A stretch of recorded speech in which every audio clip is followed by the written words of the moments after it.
Om Vasudeva Sutam Devam Kamsacharnoramardanam Devaki Paramanandam Krishnam Vande Jagadguru.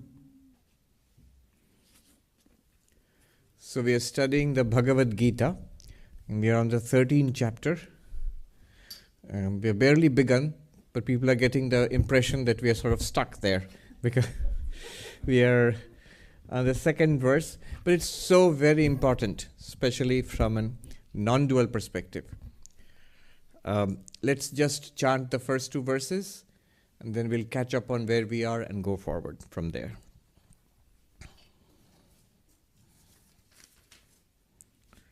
You can chant after me.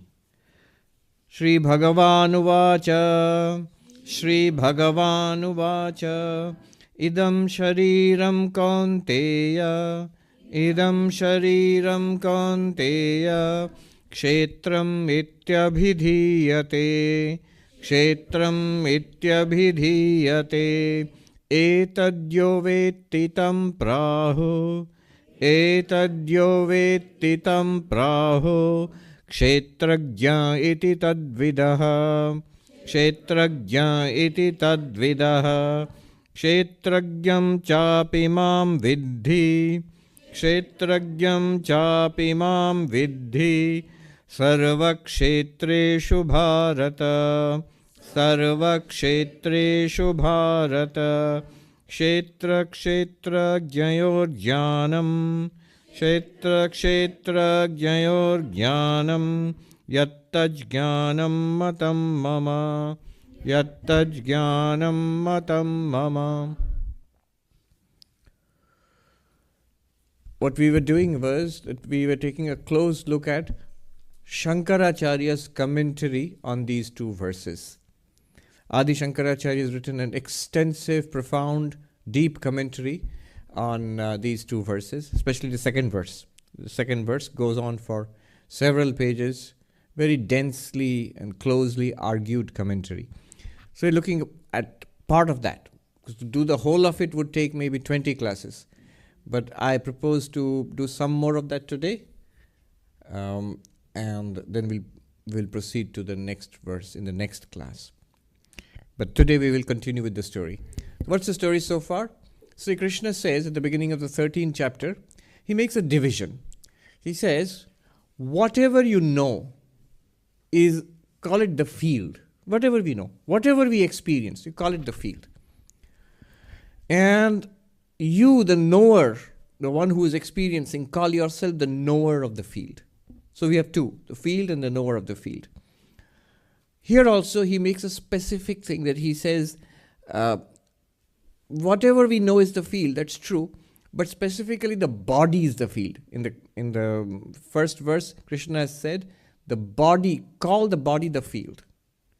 And the knower of the body, call that one the knower of the field.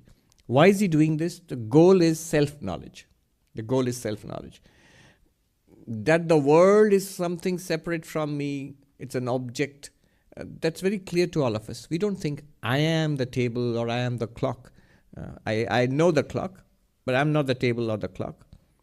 But when it comes to the body, the trouble starts, because I say, yes, I know the body, but we also say or think or believe, and certainly we act as if we were the body. So that's why specifically, though the whole world is your field, the body is specifically mentioned by Krishna. The body is the field. It's called, labeled, designated the field. And you, the one who experiences that body from within, you are the knower of the field. What point is he making? What's the teaching here? The knower is different from the known. The seer is different from the seen. Drashta and drishya in Sanskrit, the seer and the seen. Subject and object are different. What you know is different from what you are. So, if I know the table, by know I means I see the table, or I touch the table, or I hear it. Therefore, it's an object. And I'm clearly not the table. So the knower is different from the known. This is the point he's making. But using this, great discovery is made. If we are clear that I am not the knower, I am not the known. The known is, I am the knower. And the knower and the known are different. Clearly the body is the known. So the body is known. You can see it, hear it, smell it, taste it, touch it. This body. In that case, the body being the known, it should be called the field. And I am the knower of the field. I must be different from the body. This is the first dramatic insight we get. I cannot literally be this skin and these bones and this flesh and blood and hair. I cannot literally be this. It's close to me. It's intimate to me. I'm implicated in it somehow. I'm embodied in this somehow. But I am not it. And it is not me. First dramatic insight. But you go further. It becomes even more startling. My thoughts, they're also known to me. After all, I can know my own thoughts. I can introspect. And I'm aware. When I'm happy, I know that happy thoughts.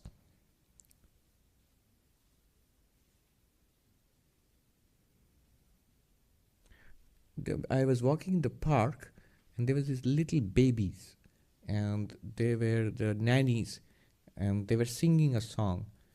If you are happy and you know it, clap your hands. I thought that's so deeply philosophical. That's the 13th chapter.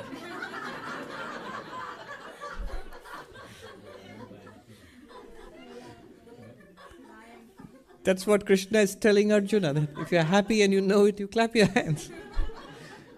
Yes, because a very amazing thing is being shown there.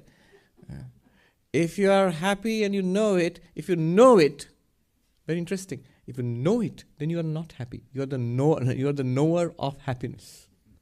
Then you must be different from the happiness. If you are, I don't want to be different from happiness. No, you do. You really do. Trust me. You want to be different from happiness. But that also makes you different from sadness. If you are sad and you know it, don't cry. Because then it's an object. If you know it, it's an object. It's the field, and you are the knower of the field. You are the knower of sadness, hence you are not sad. You are the knower of happiness, hence you are not happy. You are not afflicted by these passing clouds. You're like the vast blue sky, not afflicted by dark clouds or white clouds. They become and go. But the sky is not affected thereby. Because you are the knower and that is the known. They are different. Second great insight. You are not even the mind, not the passing emotions in the mind, which come and go, no matter how powerful those emotions are, how true they seem. The first thing you must note is, I am not that. I was there before this feeling, this terrible feeling came to me, I was there before that. And one time that feeling will go away very soon actually. And I'll still be there. And I'm the same one before the feeling and after the feeling. Therefore, I'm the same one during the feeling also. When there's no feeling of sadness, you can't say I am sad. That's silly. I don't feel sad, but I'm very sad. What does that mean? So, you were not sad before the feeling of sadness came. You're not sad when the feeling of sadness is gone. Therefore, you're not sad when the feeling of sadness is there. You are the knower of the feeling of sadness in the mind. And the memories, and the ideas, and the opinions, and the grudges, and the resentments, and the fears, and the anxieties, you know all of them. You experience all of them. Therefore, you are not them. You are the knower, you are the witness of all of these. So you are not the body, not the mind. All of this Krishna says by saying, see, that thing is the field and you are the knower of the field. The body and the mind are the field and you are the knower of the field. Hence, free of the body-mind even when you are in that body-mind. They are not stuck to you. Then you are the knower of the field. You are the witness. This is called drashta, sakshi, chaitanya, the witness consciousness. And he's saying you are that already. You don't have to become the witness. Many people think it's a spiritual practice. I have to be the witness. I'll sit quietly and witness everything. That's a good practice. But what Krishna is saying, whether you choose to or you do not choose to, you are choicelessly the witness. Only thing that you can do then what is he saying here? What's the outcome? Only thing you can do is note it, know it. It's a teaching of knowledge. Not of doing something. If I sit quietly and breathe calmly and watch my mind, that's a good practice. You're doing something. But you did not become the knower of the field by doing it. You're already the knower of the field. Krishna is telling you, you are already the knower of the field no matter what you do. You cannot be otherwise. You're choicelessly awareness. All right. Then, the next verse, Krishna gives another bombshell. How many knowers of the field? How many fields are there? If a body is the field, how many fields? Billions. There are 100 here. There are millions outside. There are billions around the world. Not just human bodies. Why just human bodies? All living bodies are the field. In that there is a knower of the field. So how many knowers of the field? Billions. That's our first answer. Krishna says, no. Ksetra-jñaṁ chāpi mām viddhi sarva-kṣhetreṣhu bhārata. O Arjuna, in all fields, in all these fields, billions of fields, I am the one consciousness.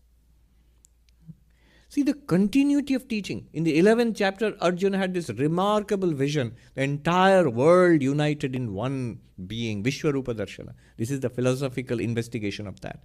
Know me to be the one consciousness in all beings. But just a minute. I am the conscious knower of the field. And you're saying you are the knower of the field, then I and you are same? Yes. So that is the Vedantic idea of God. The Aham Brahmasmi, or Tattvamasi, that thou art, or I am Brahman. Then what about the world? So one more point. First, he made a distinction between the body and you. You're the witness, and the mind and the body are the field. You're the knower of the field. Next, he said, there is only one knower of the field. There are many, many fields, but there is only one knower of the field. One consciousness. But then that still leaves many minds, many bodies, mountains and sky and earth and oceans and, the big and the small, this entire physical universe. What about that? So that is also nothing but you. It is that one consciousness, in Vedanta says, through Maya, it appears as its own object. A very profound teaching. So what have we got so far? Let me summarize it. This is what Krishna taught Arjuna. You are not the body. You are not the mind. You are the witness consciousness, the knower of the field. There is only one, this is first teaching. Second teaching, there is only one witness consciousness. And that is what Vedanta calls God. But you and God are the same reality, that one witness consciousness. And the entire universe is non-different. That one witness consciousness projects itself as its own object. In Krishna's language, it is the knower of the field who appears as the field. He has not said that anywhere. Later on he'll talk about it. But it's the knower of the field who appears as the field and then knows it. A good way of understanding this sounds very complicated, but we experience it every day. You know when? Dreams. Everything that you know in the dream is the field. But when you wake up and say, everything I knew, everybody I knew, everything that happened in the dream was I, the dreamer. My mind alone, it appeared as the dream. So none of it is different from me. It can't survive without me. I can survive without the dream. But the dream cannot survive without me. The universe is entirely dependent for its existence and illumination. I'm translating from the Sanskrit. Spurti satta or satta prakasha. For its existence and for its illumination. Just as every entity in the dream is dependent on you, the dreamer, for its existence, so-called existence, and for its illumination. Illumination means experienceability. On you. Similarly, the claim by Krishna is right here in this waking world seems to be so real and different from you. It's not different from you. You are the one consciousness in all beings, and this entire thing which you are experiencing, the object, is your own projection. Vivekananda put it this way. The self alone is all that exists. And all that exists is a projection of the self. This one self in all beings is what Vedanta calls God. Okay. This is what Krishna said. Now, Shankaracharya starts his commentary. He says, this is really knowledge. the truths about the world and the individual and God. The triangle, Jiva, Jagat, Ishvara. Jagat, universe. Jiva, you. And God, the God of religion. That's where religion stops. That world is there, nobody denies it. You are there, you can't deny yourself. The Descartian, cogito ergo sum, the one thing that cannot be denied is I exist. And on top of that, religion adds that there is a God. So these three. Vedanta goes further. It says, it doesn't deny God. But what it says is, God, world and you are ultimately one reality. There is a ground. The ground of God and the ground of the world and the ground of yourself are one and the same ground. I'm paraphrasing Meister Eckhart, the German mystic, who said, the ground of my soul, the ground of God and the ground of my soul are the one and the same ground. Ground means the reality, the foundational reality.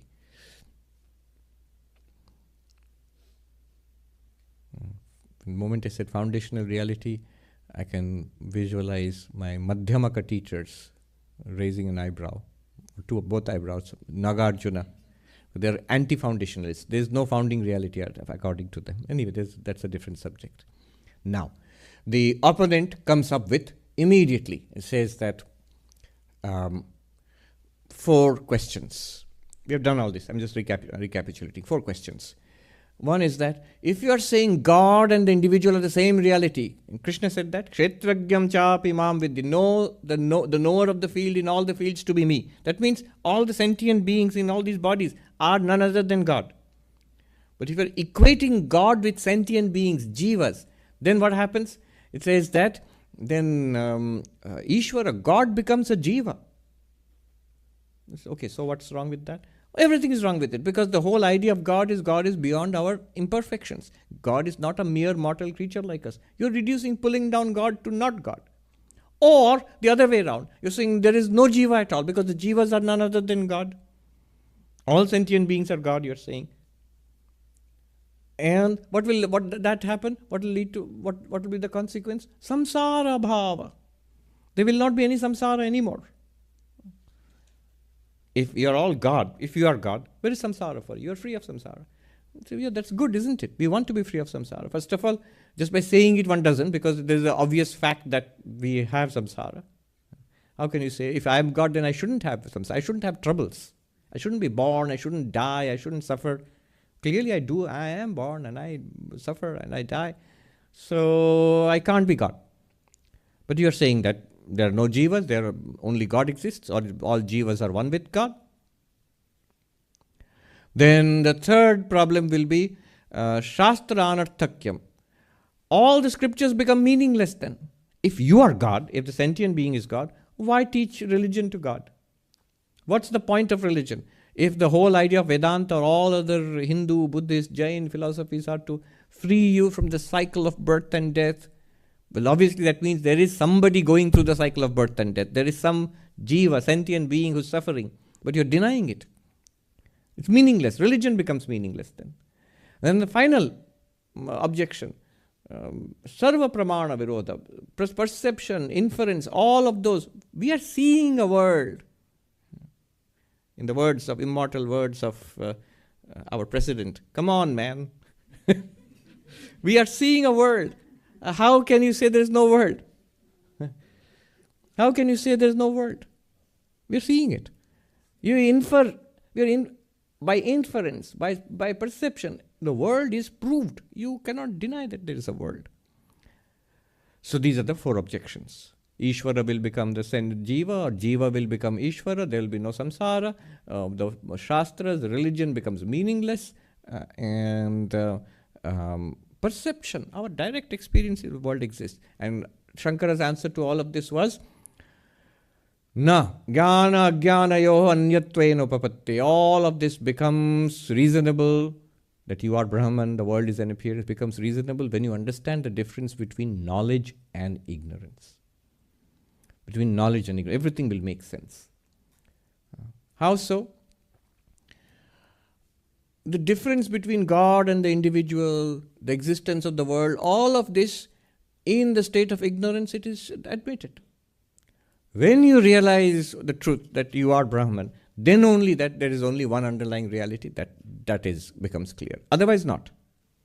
And therefore the relevance of the scriptures. As long as we do not realize we are Brahman, we don't realize this oneness, this non-duality, samsara exists for us. We are suffering through. That's why we feel we are suffering through samsara. And as long as we feel we are suffering through samsara, we do not know the ultimate reality, then all the teachings of Vedanta become relevant for us. All right. Now, Shankaracharya proceeds to give several quotations from the Upanishads in support of the fact that knowledge reveals the reality which is already pre-existing. You are Brahman, that is revealed by knowledge. And ignorance hides the reality, makes you feel like individual separated, individual beings, sentient beings, and causes samsara. And in the Upanishads, many times, again and again, you find quotations to support the fact that knowledge is praised. Knowledge leads to liberation and it takes you beyond suffering. Ignorance is condemned. Ignorance leads us to see difference and plunges us into samsara, into birth and death, into this ceaseless pursuit of satisfying our desires, which never succeeds and drives us from lifetime to lifetime. Vivekananda's words, "Thine only is the hand that holds the rope that drags thee on." So, he gives a number of examples there, a number of quotations from the Upanishads, from the Gita. Then he gives an argument, if you remember. He says, it is also seen in common sense, in day-to-day life, people who know the existence of an open well, or the snake there, or of kusha grass, sharp grass. Those who know of it, they avoid these dangers.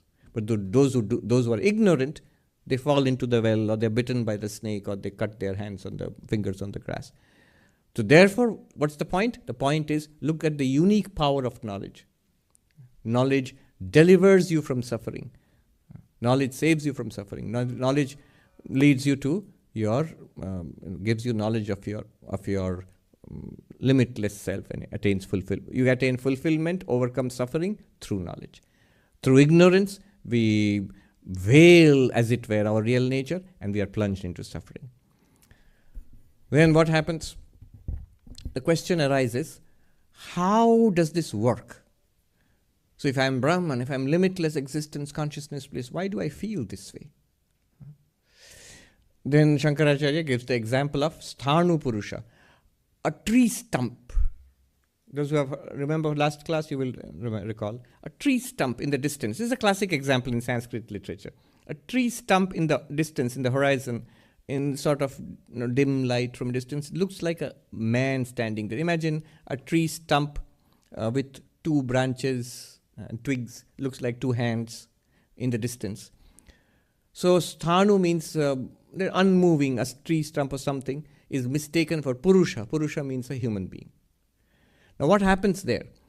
Because of our inability to distinguish, because we do not know, first of all, it's a tree stump. And then we make a mistake thinking it's a human being. What do? Because of our inability to know what it is, that it's a tree stump, inability to distinguish between a human being and a tree stump, we superimpose. This is a Sanskrit word, a very important philosophical word in Vedanta called adhyasa, superimposition. We superimpose, which means we make a mistake. The qualities of the tree stump on the human being and the qualities of a human being on the tree stump. What are the qualities of a human being? Of having feet and hands and so on and so forth. Like this is a nice person or my friend. The metaphor goes on further that the cops see a robber there. Or the thief is scared of cops, so they see a policeman there. Oh, there's a policeman. I can see his hands, with the hands raised and so on. And you are attributing the qualities, the characteristics of a human being on a tree stump, mistakenly. And the other way around, you are attributing a tree stump's characteristics to a human being. What's a tree stump's characteristic? Literally, sthanu means unmoving, stationary. But the human being is not stationary. You are attributing it to that imaginary human being whom you are seeing there. So this mutual mixing up of qualities. What's happening here is, the principle is, the object and the subject are different, as Krishna said. The field and the knower of the field are different. Therefore, and this is an important therefore, The qualities of the field remain in the field. They do not belong to the knower of the field. And the qualities of the knower of the field remain in the knower of the field. They do not belong to the field. Sounds pretty abstract. What do you mean? It's something very useful for us. I mentioned it earlier as one sadhu who said, "Jo jahan ki cheez hai Mahatma ji, usko wahin rehne do." What is Vedanta? What practical application of Vedanta? Whatever belongs to, keep things in their place. What are the characteristics of the body? It ages. Let it stay in the body. I don't age. What are the characteristics of the body? It gets sick. Sickness is in the body. Fine. I don't get sick. What are we doing? Body ages, and I say, I am going older. The body becomes sick. I am sick. No. If you first of all distinguish yourself from the body, and then distinguish yourself, remove the qualities of the body which were superimposed upon yourself, put it in the body.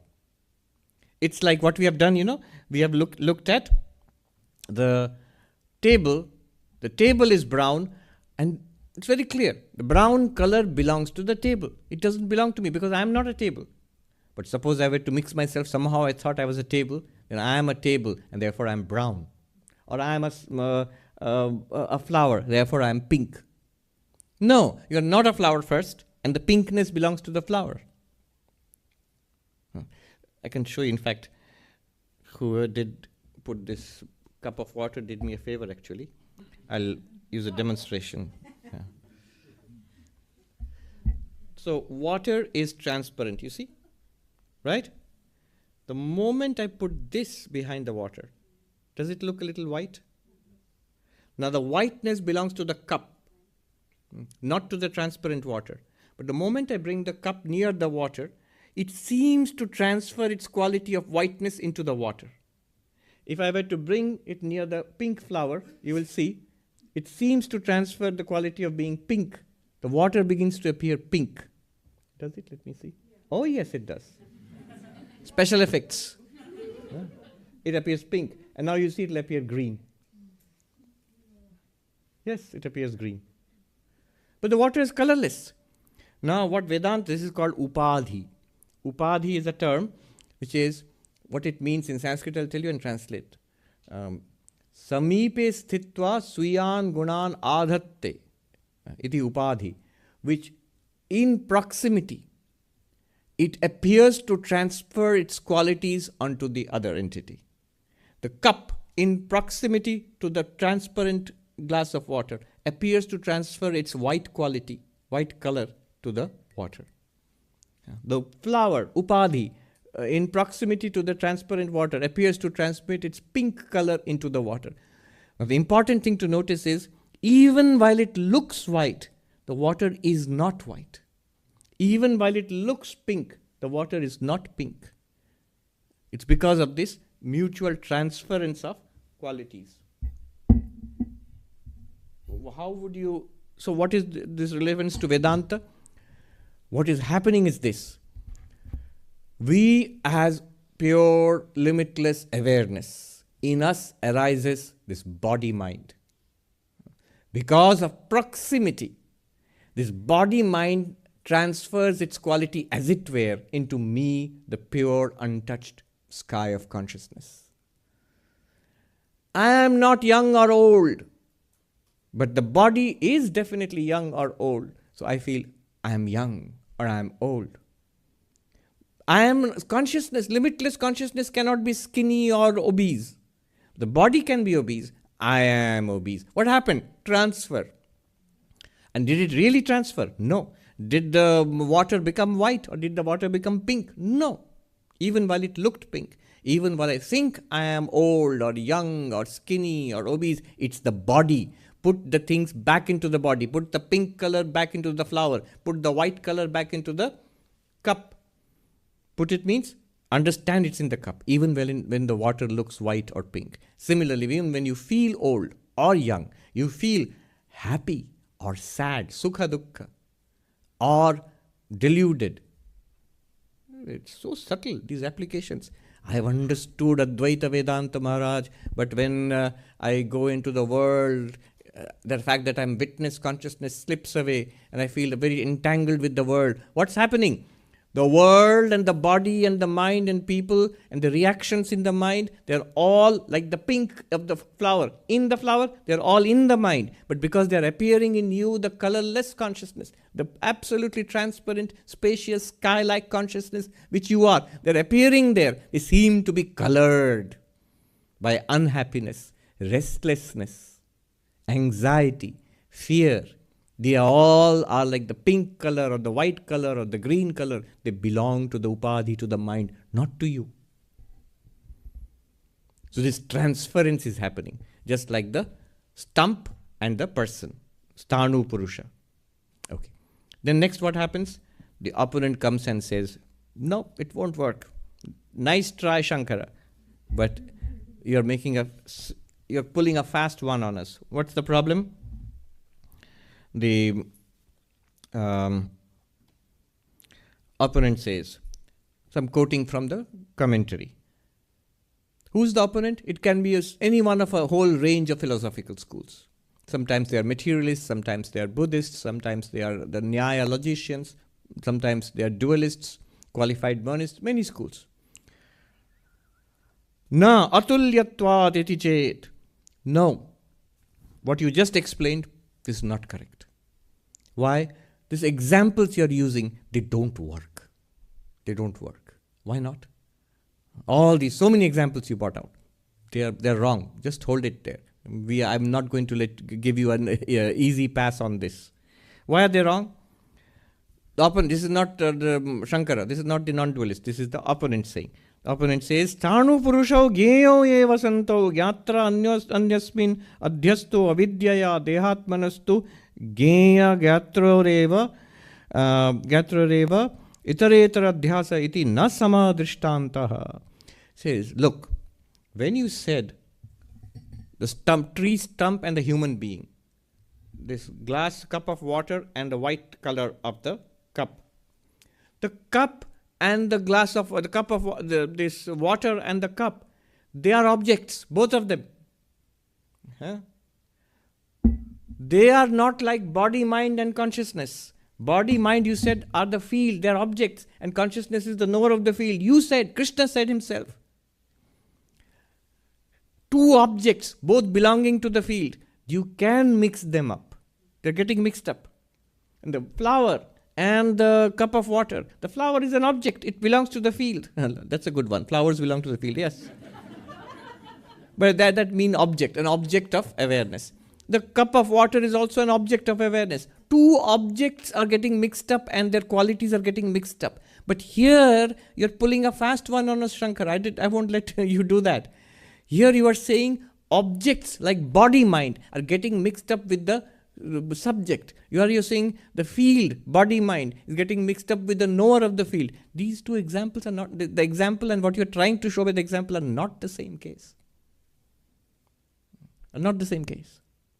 You must understand the force of the objection.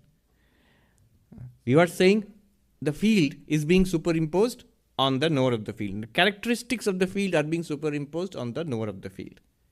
But the examples you are giving are both, they all belong to the field. They are all objects. Water is an object, cup is an object, the tree stump and the human being, they're both objects to you there. They're getting mixed up. But you're not saying that things there are getting superimposed on me, the witness consciousness. These two are strictly separate cases because Krishna just said they're separate. They're field and knower of the field. Your examples don't work. This is what the objection is. Yes, makes sense. That's the beauty of it. These commentaries, if you listen carefully to the objections, each time if you really understand the objection, you feel, right, non-dualism is wrong. This is clearly then you really enjoy Shankara's response. What is Shankara's response? He says, so first of all, what's your proposal then, the opponent's proposal? What is the opponent trying to say? Ataha deha dharma gyeyo api gyatur atmana bhavati iti chet. He says, so, though the characteristics of the body, they are characteristics of the body, but they still belong to the self. It's not like white color and transparent water. Color of the cup is the cup's color. White color is the cup's color. It remains in the cup. And the water is transparent. But that will not work for the body and consciousness. Yes, old age, disease, unhappiness, misery, happiness, these are characteristics of the field. But they belong to the knower of the field. They belong to the knower of the field. This is the proposal of the opponent. If you look a little more deeply, it's a reasonable proposal. Because after all, then what can belong to the knower of the field? Because everything else is the field. And what do you mean anything belongs to me? This is what belonging means. Something is there in the field and this belongs to me. That's what it means. So that's what he's saying. Yes, the body is there. It's the field. The body gets old. So I am getting old. It's reasonable to say that. There is unhappiness in the mind. Yes, I understand. Krishna said mind is the field. But unhappiness in the mind belongs to me, the knower of the field. I am unhappy. This is the proposal. Shankara's response. Na achaitanyadi prasangat. Nope. Because of the contingency of insentiency. What does it mean? It says, all right, so if it belongs to me, something in the field belongs to me, the field knower. That's what you're saying? What is the field? The mind is the field. And what is there in the field? Unhappiness. Now you're saying unhappiness belongs to me. I am unhappy. That's what you're saying? The opponent says, yes. It's obvious. We all experience it. Then Shankara says, but the field has other characteristics. Field is insentient. It's not conscious. It's an object, right? It's an object. It has no consciousness. I am conscious. Then that insentiency of the field, that inertness of the field, jadatva of the field, will also belong to me. I will become not conscious. But we all are conscious. Obviously. The fact that we are knower, that means we are conscious. We are the experiencer. Do you see the argument? You're saying some things of the field belong to me. Why not the other things? The field is not conscious. Mind is not conscious. It's an object. Then that the non-consciousness, insentiency, the jadatva in Sanskrit, it should belong to me. The mind is ever-changing. The ever-changing nature of the mind, that should also belong to me then. I should be ever-changing. Mind is arising, thoughts in the mind and feelings are arising and disappearing. So I should also arise and disappear. But that's not happening. So your logic doesn't work. The I you mentioned is the knower. Knower. So I should become the non-knower then, because the thought in the mind is not a knower. I know the thought. If I think ABCD, I am aware of ABCD. Is ABCD aware of me, Sarvapriyananda? No. Is ABCD aware of another thought, EFGH? No. Is ABCD aware of itself, that I am ABCD? No. It's just a thought. It's like mental chatter. I am the knower. Now, if the characteristics of the known of ABCD should belong to me, it's not a knower. Then I should also not become a not knower. I should become non-conscious. It doesn't happen. So it says, that's the first objection, powerful objection. Then the character achaitanya, non-consciousness, insentiency should also come to me, but it is not coming. Then he goes on further. Yadi hi gyasya dehadi kshetrasya dharmaha sukha dukkha moha ichchadayah gyatu bhavanti tarhi gyasya kshetrasya dharma kechana atmana bhavanti avidyadhyarupita jara marnadayastu na bhavanti iti vishesha hetu vaktavyaha. This is a chess move. What does it mean? He says, so you are saying, that is the thrust of the opponent, that so when unhappiness comes in the mind, it's reasonable to say, I am unhappy.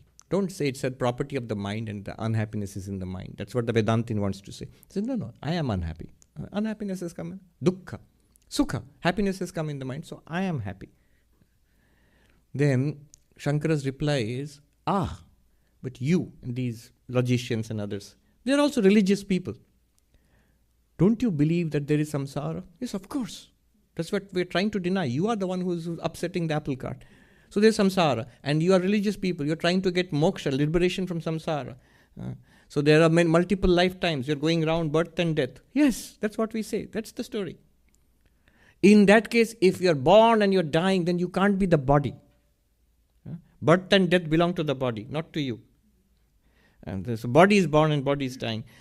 And you all of these opponents, they're all religious people, whether they're Buddhists or Nayayikas, whoever. They admit that there is samsara. They admit that we take up bodies die, then the soul goes on to another life and then takes another body.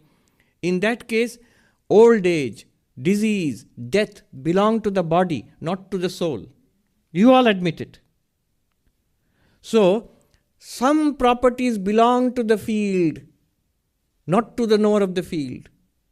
And you are saying some properties of the field belong to the knower of the field. Vishesha hetu vaktavya. Tell me why.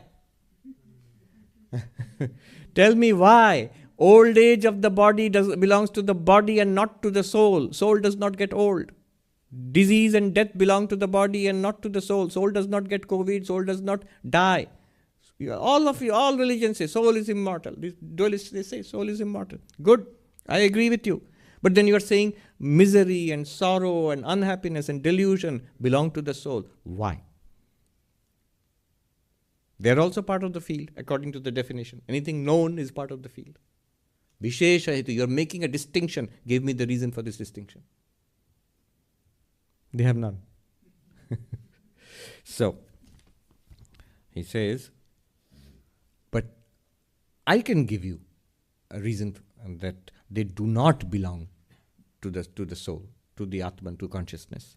Na bhavanti iti asti anumanam. There is reasoning which will prove that the characteristics of the field do not belong to the knower of the field. It's the same logic that we have seen so far. Avidya adhyaropitatvat jara maranadivat iti. He says, because they are superimposed on the knower of the field, on consciousness, because of ignorance, they are superimposed. I do not see the distinction between myself and the body. Therefore, the characteristics of the body I take upon myself.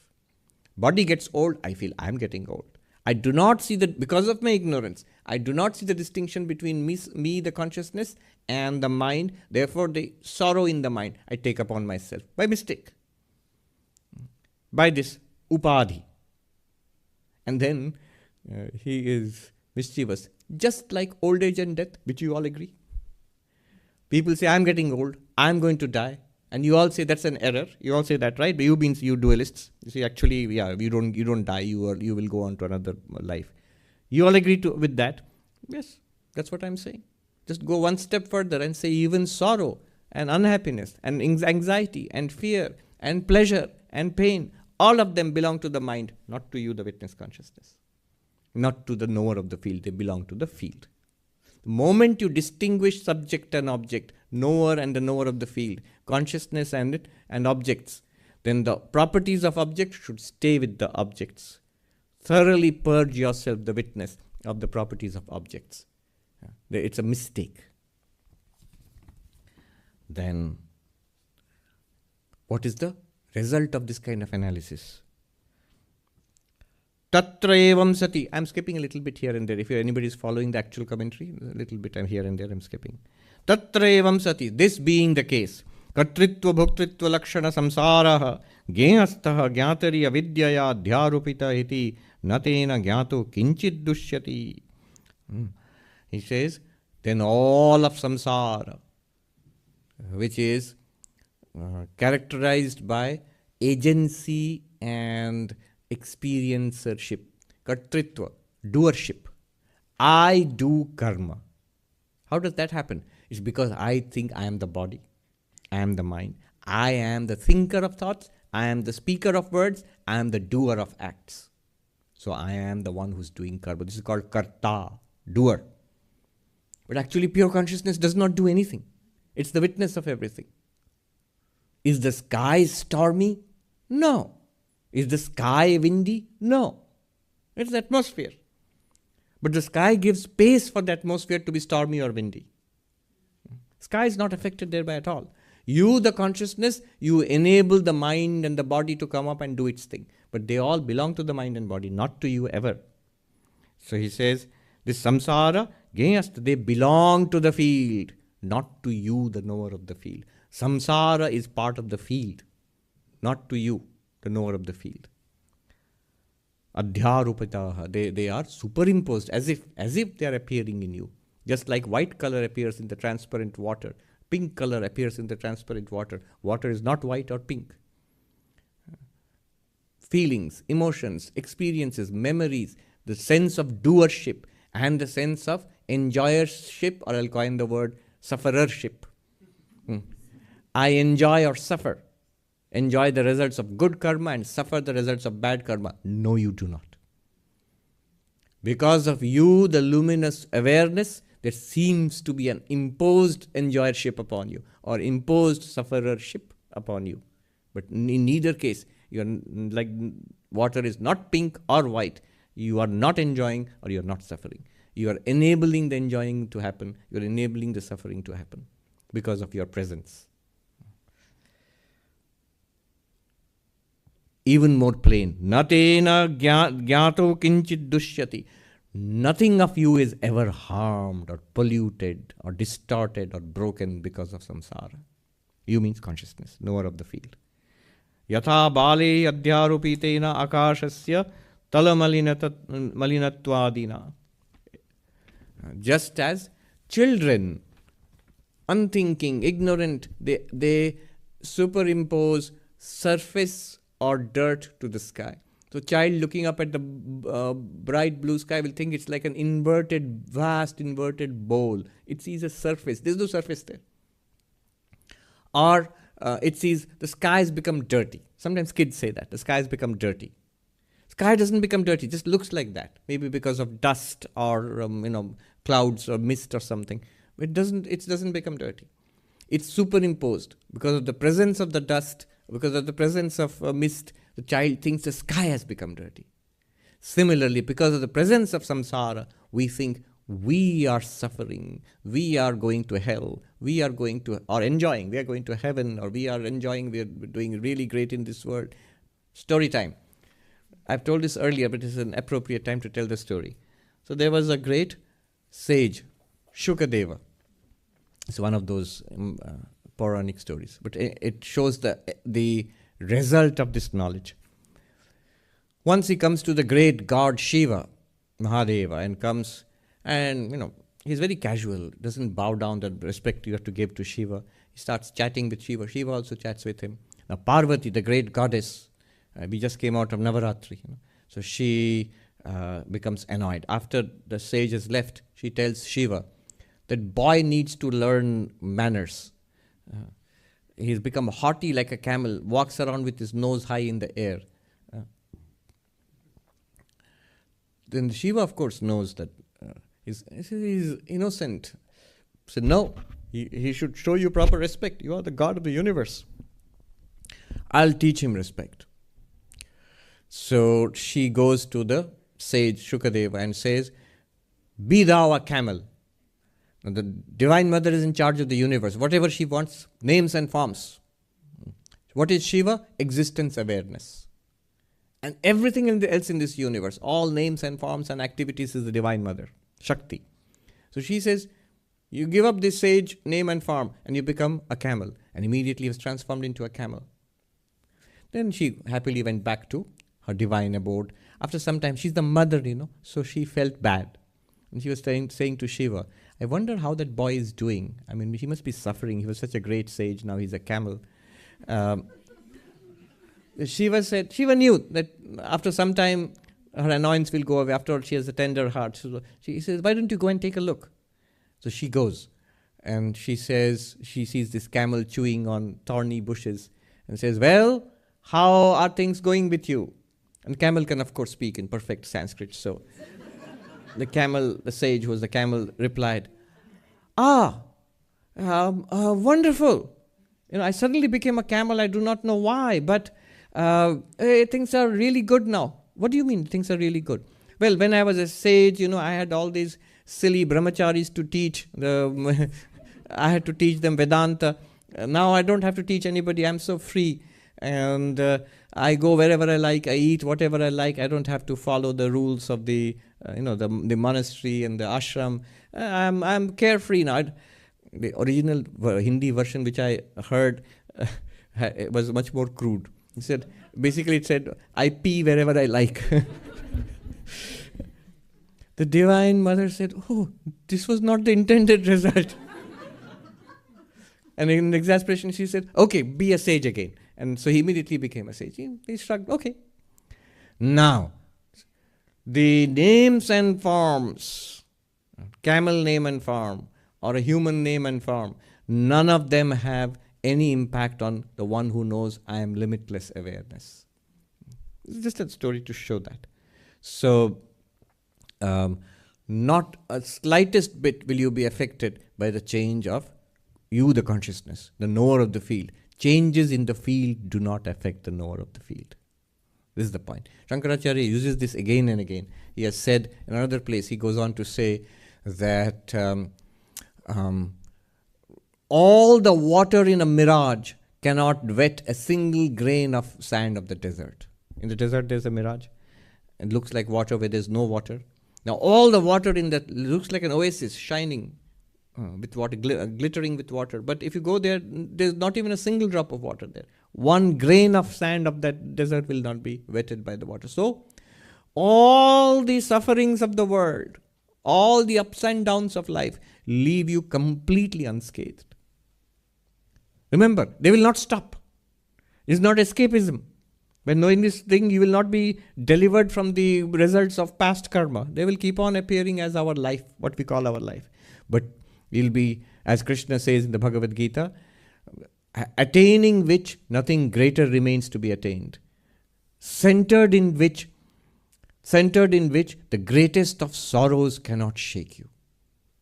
Yang labdva na chāparam labham manyate tato adhikam.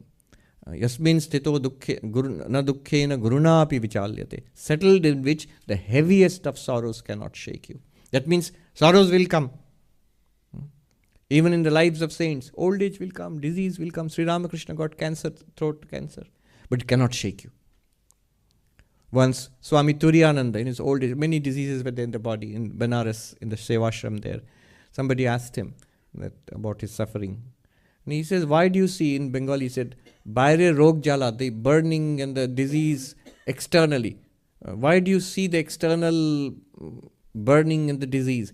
Bhetorta borof hoye ache. Do you not see? You do not see. Internally, I am all, it's like ice inside. It's like ice inside. You become, like ice inside means you're completely untouched by the external. I mentioned a few days back in some context, Swami Shivananda.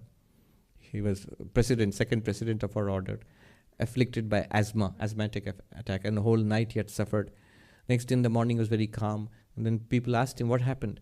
The other monks in the morning they came, and the old Swami said, at night it felt my breath was going away. I couldn't breathe. Everything seemed stopped. Had no comfort lying down or sitting up. Asthmatic patients, you have to make them sit up, support with a pillow. Nothing was giving me comfort. So finally I despaired of life itself. So I sat in meditation. Up to that point, any asthmatic patient will agree. The next part of it is different. He says, I sat in meditation and plunged into the stillness within. And slowly the external world and the body and its suffering disappeared. When I came back to this awareness of the external world, the suffering of the body had gone down a lot.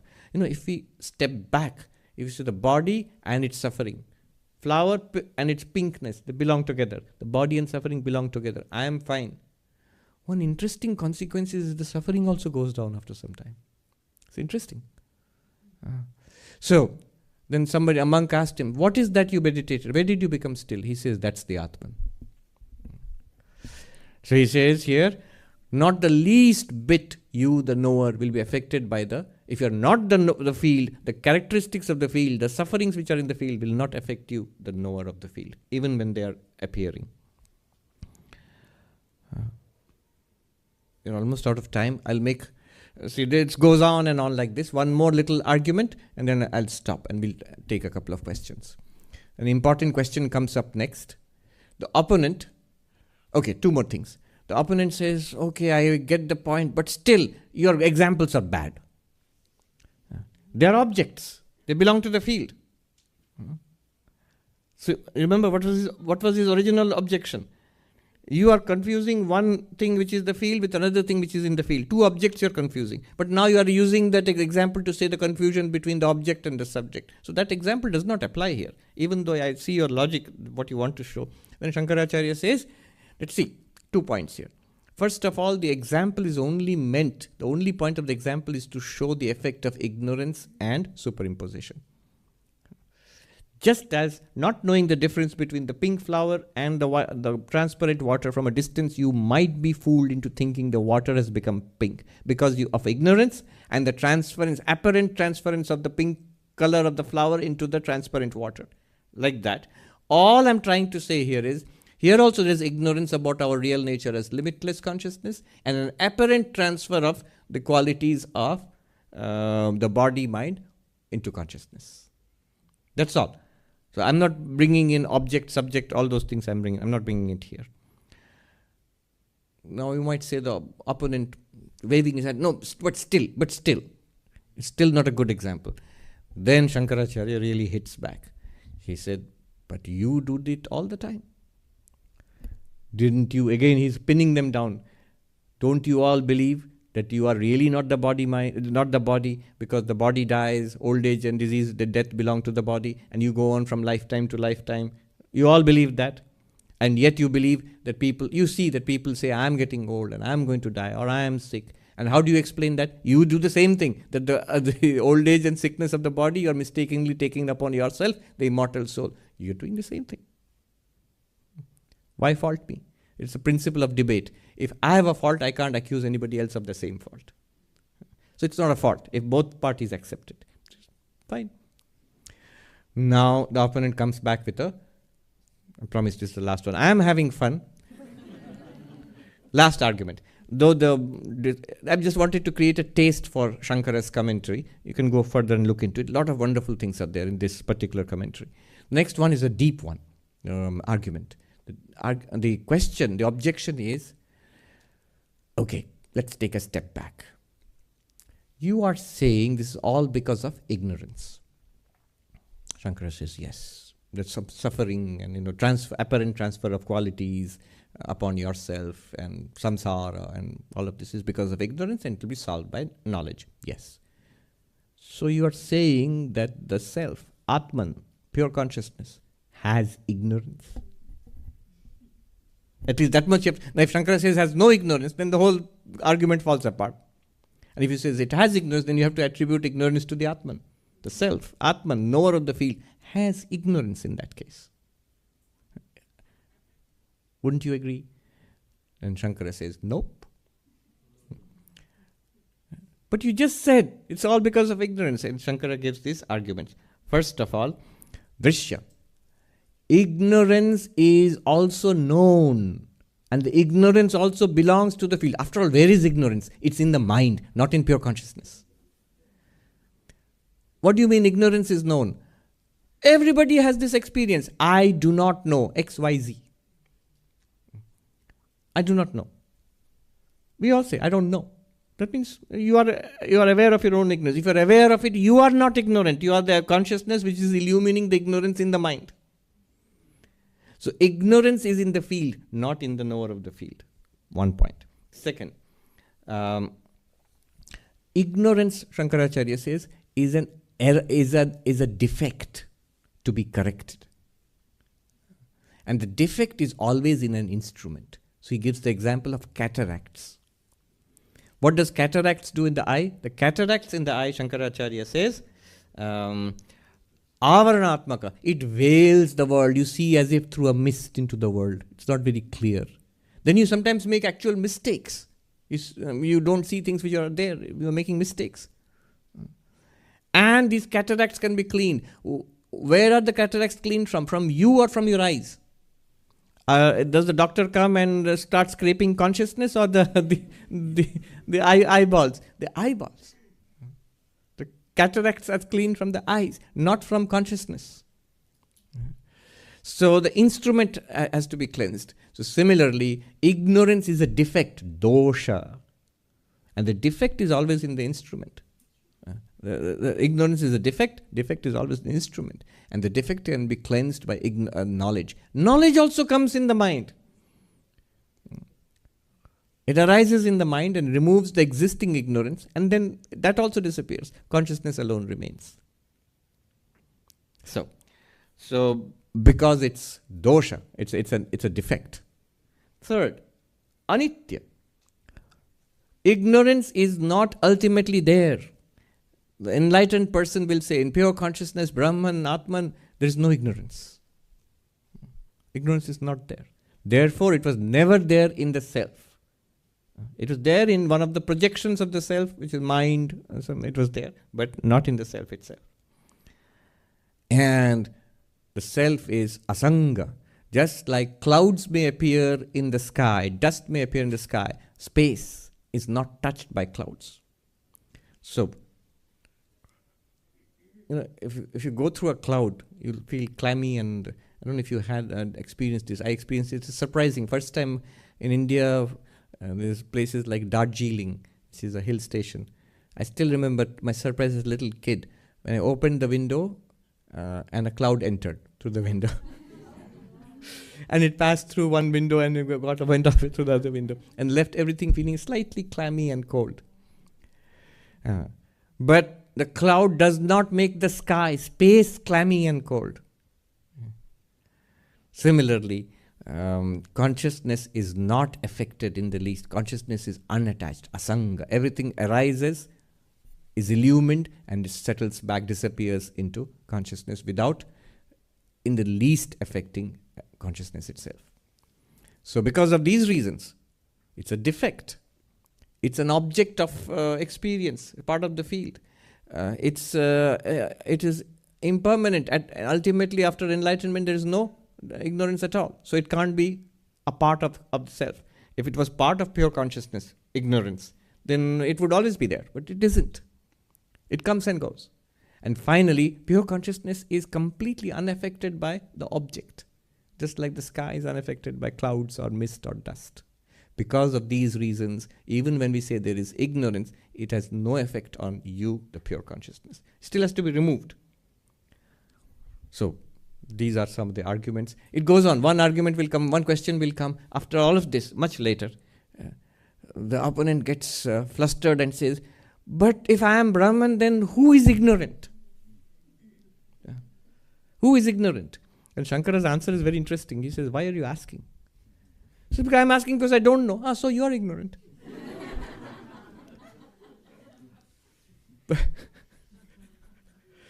All right. Yes. Can we have the microphone? A few questions. Yes, you can bring the basket forward also. Raise your hand and he can see you and tell us your name and ask the question. Yeah. Swamiji, I'm Anandi. By this last logic, where by removing the defect or correcting the ignorance, knowledge can come, or the defect is removed and knowledge comes? The knowledge is generated, defect is removed, ignorance is removed, yes. So theoretically, there could be two knowers then? Why two knowers? Because if the ignorance is in the mind and knowledge comes in the mind, you have a knower in the mind and you have a knower of the knowing mind. All right. So let's not bring ignorance. It's theoretically possible to have that. Let's not bring ignorance and knowledge into it. But are there two knowers? If you ask us a question directly, can there be two knowers or are there two knowers? Yes. It appears to be so. It appears to be so. Why? I'm saying this is a very subtle and very important insight into Advaita Vedanta. Knowledge. When you say knowledge, it means two things. Vritti jnana and swarupa jnana. There is a way in which we are knowers. All of us are knowers right now, using the mind and the senses. When we say, I think, I see, I hear, I smell, I touch, we are knowers. But there is another way in which we are knowers as the ever-present, non-flickering I, the consciousness, the I am. That is choicelessly, it's not an activity. See, the other knower is an activity. And this knower which says, I think, I know, I smell, I touch, I understand, I remember, I forget, I desire, I hurt, I enjoy. This one is changeable. No, here the knower is active. It uses instruments of knowledge to know objects. This is called Triputi. I, the knower, using an instrument. Eyes, I see. There is something or somebody that I see. Object of knowledge. There is an instrument of knowledge, the eyes, and there is one who is using the instrument of knowledge. I, the person, the jiva, sentient being. This is one kind of knowing. This is the most common form. I go to university and I study a course, so I borrow books and or read the handouts. That's an object of knowledge, and I'm using the senses and the mind as an instrument, and I am the knower. So that is called the vritti jnana, the knowing through the mind. Or another name is pramata, the knower, using instruments of knowledge, pramana, to know objects of knowledge, and that's the usual way we all operate. But there is also in the background always I, the ever-present awareness. Now these two are very different. The sakshi and the pramata. Sakshi, pure consciousness, witness. Pramata, knower. These two are very different. In what sense? Look at the differences. The knower, pramata, is active. It does things. It knows, it does not know, it focuses on one thing, it focuses on the other thing. It can see, hear, smell, taste, it can think, it can remember, it can understand, intellectualize, conceptualize. But the sakshi, it's only one thing, it shines. What's the relationship between these two? The relationship is, it's like the sun and the moon. Notice the moonlight. The moonlight is variable.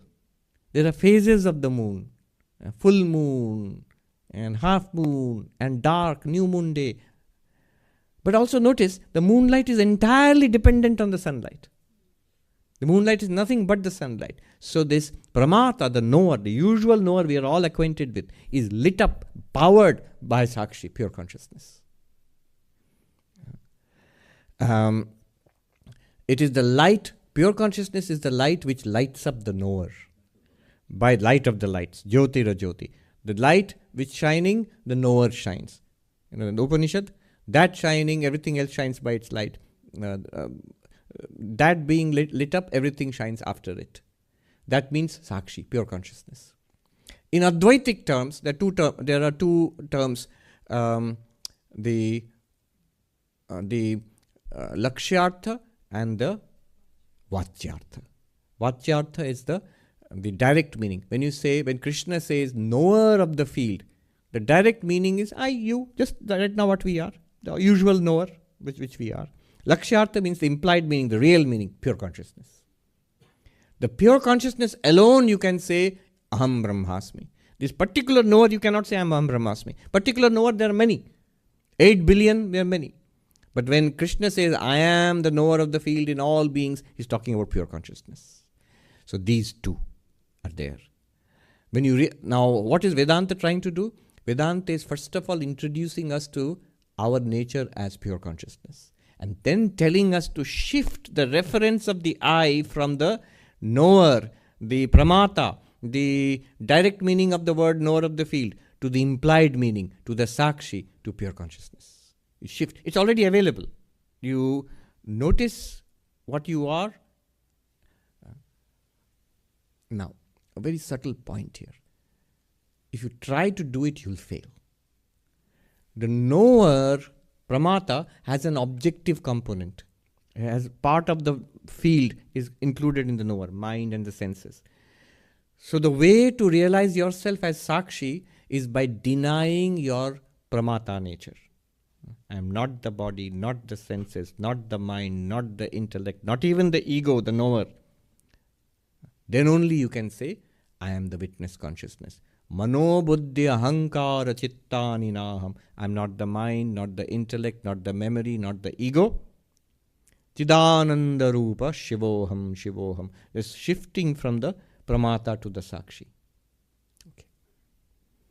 The gentleman here, and then we'll come to the lady here. I'm Abhishek. Yes.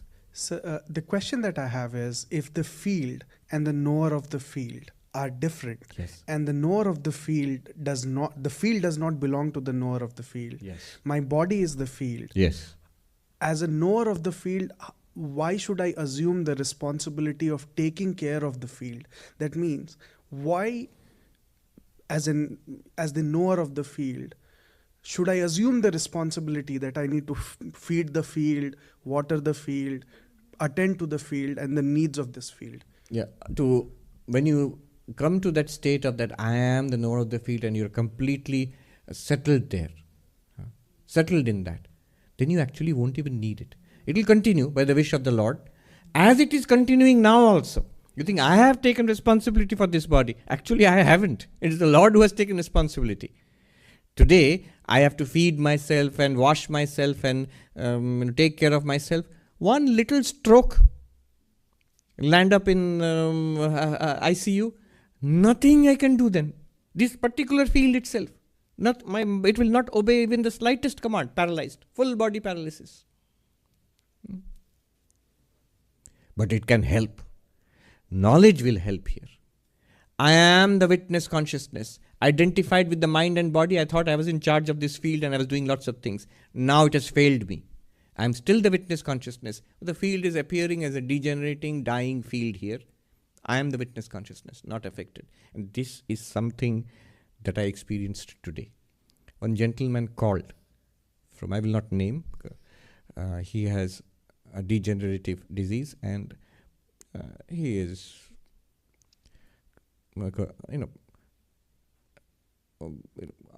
death is coming towards the end of life, and he's being taken care of in a hospice. But the gentleman wanted to speak to me, and they put me on a video call with him. And he said, now at this stage, he can't move his body anymore. His wife is taking care of him. Elderly gentleman. He said, now at this stage, the teachings of Vedanta are most profound for me. So much peace. Swami, such strong voice. Swami, you don't know what this knowledge is to me now and to others like me. There's only this to fall back upon. I can see it's true. So you are the witness, as you always were. Now just this part of the field is no longer responsive to that knower of the field. But I am the background awareness, always was, is, will continue to be. One day maybe this body very soon will die and go away. And other fields will appear before me. I am still the same knower of the field. It helps. That's a demonstration to me by somebody who at that point in great suffering, at the point of death, can say with confidence, I am fine. And this knowledge is the thing that helped me. Yes. Another time it happened, several years back, 6 or 7 years back. At that time, Skype was used. People sometimes wanted to speak with me, and I would sort of avoid it because there are too many people wanting to speak. So this lady, she said, I want to speak with you about something. Send a message. I said, okay, we'll see when sometime. And she wrote back. It was very clear. No question of seeing sometime because I'm going to die. I'm going to live within the next 2 weeks I'll be gone. So I want to speak to her. And of course I said yes. I spoke with this lady who was in a hospice, what is it called? Palliative care in Canada. And she was attended to her by her niece. And what calmness, what dignity. She's asked some questions about her spiritual life. She had practiced Vedanta and Buddhism in her life. And at the last conversation I had with her, 2-3 conversations I had, I said, I hope when my time comes I can be so calm and dignified. She laughed and she said, I'm sure you will be. Yeah. See, at that point, there's no need to, she has no need to hide or to speak politely. You'll become all right, you will, she knows I'm going to die within a few days. Calm and, dignified. Next call did not come. 2-3 days later, her niece called me and said, my aunt passed away and your calls really helped her. And I'll tell you, Swami, when she passed, this room was like a meditation room. It became so still and quiet. I sat with her body for some time and it had become like that in the last few hours of her life. So this is how it helps. Yes. Namaste, Swamiji. Thank you, first of all, for the examples that you bring to the lectures. They're very helpful. Tell us your name. My name is Snigdha. And the question I have is, a few lectures ago, you introduced the concept of I'm not the body, I'm not the mind. And I started to ruminate on that. And sometimes I feel I'm able to create some sort of psychological gap and I get excited or I know excitement. And then as soon as I experience it, then I feel, oh, who is creating that psychological gap? It's probably mine. And then the whole feeling and the gap also, everything goes away. Yes. And this just keeps on happening. So then how do I experientially resolve this? When that experience comes, that you feel a gap and a kind of joy, that's one step. Second, when the doubt comes, the excitement comes, and the doubt comes, note that I am free of the excitement. I am free now and will be free. The excitement has come and will go away. When the doubt comes, isn't it the mind which is doing all of this? But clearly that's also an experience.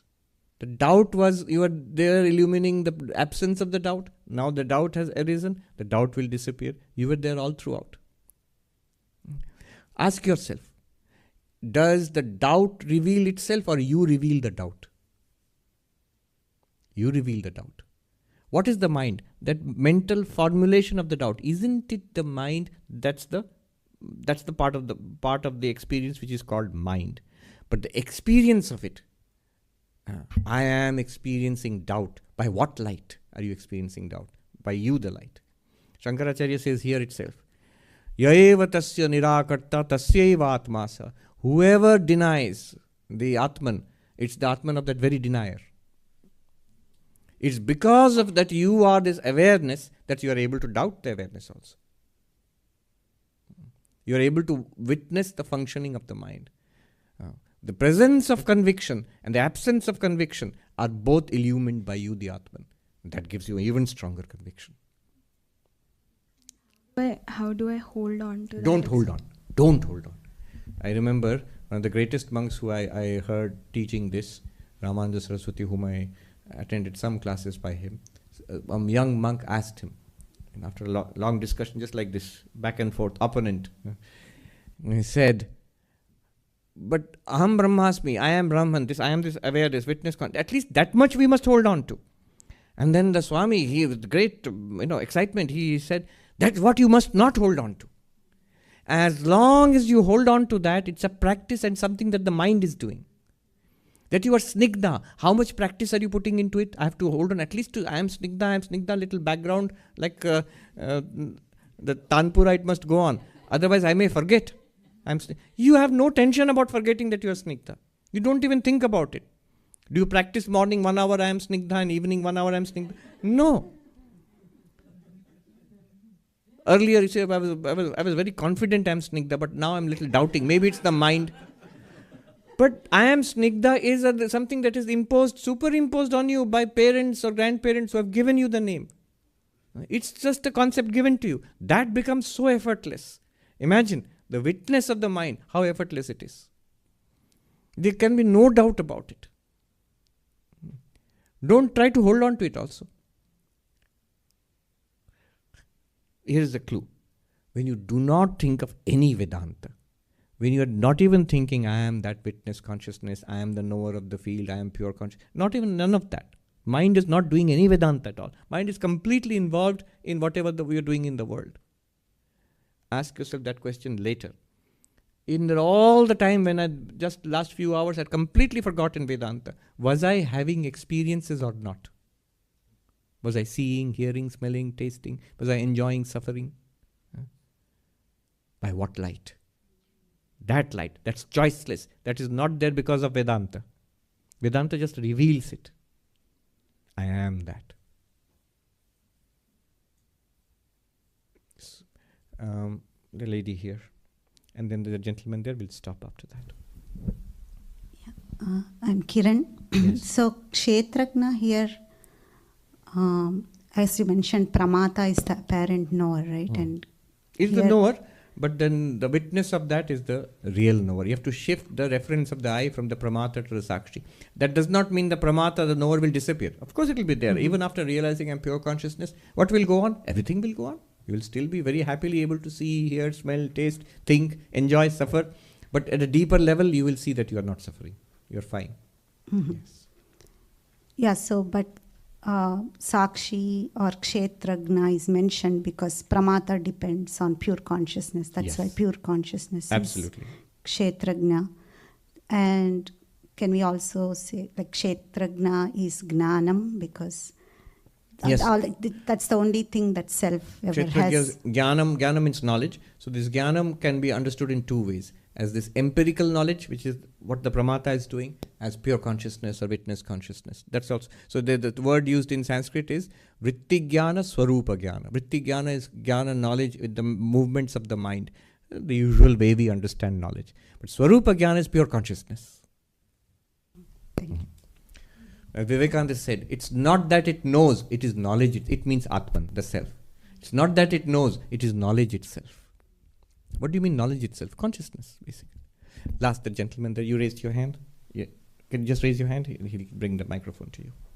Tell us your name and ask the question. I'm Karan. We started with the distance between the knower and the known. Yes. And then towards the end we said ignorance of witness consciousness is the field, so it's not the knower. So wouldn't the knowledge of being witness consciousness also not be the knower? Yes. You're right. And then you say, what good is that? Yes.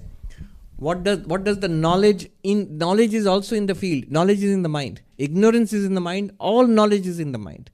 Then what good does all this do? It points towards you, the knower, the witness consciousness.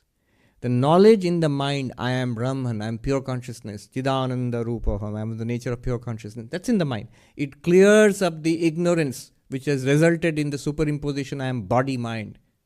It distinguishes the field from the knower of the field. And this distinguishing also happens in the field itself. You are the watcher of both ignorance and knowledge. But once knowledge comes, the knowledge immediately points towards you, the real nature. And then you always knew I was this. Then what is this mind? What did it do? It's like looking into a piece of wood. You see the wood, you don't see yourself. But you look into a mirror, you see yourself. You're seeing the mirror, but you're seeing yourself. That's what it did. The wood is an object. The mirror is also an object. But the mirror did something miraculous.